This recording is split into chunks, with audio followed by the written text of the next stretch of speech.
काल पाय जग उपजो, काल पाय सब जाय, काल पाय सब बिनसे है, काल काल के खाए कबीरा, काल काल के खाए। कबीर साहब जी कहते हैं, काल के कर्मानुसार समय पाकर प्राणी पदार्थों का यह संसार उत्पन्न होता है और समय के साथ ही प्रभाव रूप में मिटता चला जाता है। समय के अनुसार ही सभी को निश्चित रूप से नष्ट होना पड़ेगा, क्योंकि किसी भी काल में निर्मित वस्तु और वह काल काल में ही समा जाती है। चाकी चली गोपाल की, सब जग पीसा झार, रूड़ा शब्द कबीर का, डारा पाट उधार कबीरा, डारा पाट उधार। कबीर जी कहते हैं कि विधि विधान रूपी काल की माया रूपी चक्की अबोध गति से चल रही है और इसने सारे संसार को पीस डाला है, परंतु सद्गुरु का विनाशी सदुपदेश शब्द ज्ञान एक ऐसा पक्का रोड़ा है जो इस चक्की से नहीं पिसता, बल्कि इससे तो चक्की के पार्ट ही उखड़ जाते हैं। सद्गुरु का आत्मज्ञान काल से मुक्त है। आस पास जो धाखरे, सबे बजावे गाल,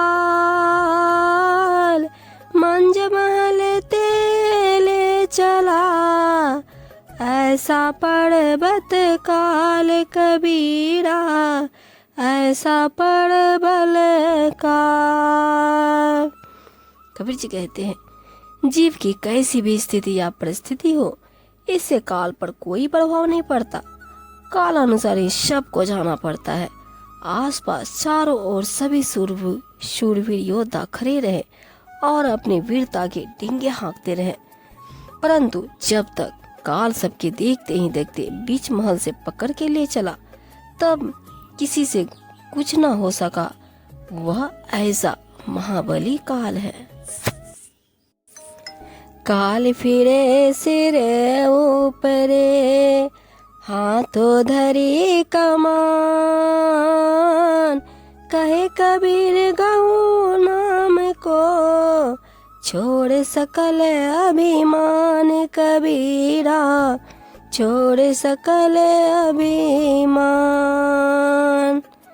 कहते हैं, अपने हाथों में धनुष बाण धारण कर सबके सिर के ऊपर काल मंडरा रहा, इसे सदैव स्मरण रखो। कबीर जी कहते हैं कि अपने संपूर्ण अहंकार को त्याग कर सतगुरु की शरण में जाओ और अविनाशी नाम ज्ञान को ग्रहण करो।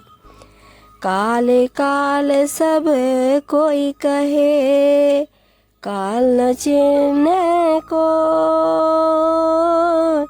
जेते मन की कल्पना, काल कहावे सोए कबीरा, काल कहावे सोए।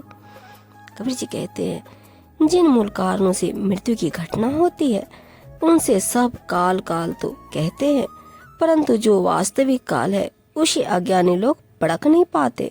वास्तव में सांसारिक विषय भोगों की जितनी भी कामनाएं हैं वे सब काल ही कहलाती है।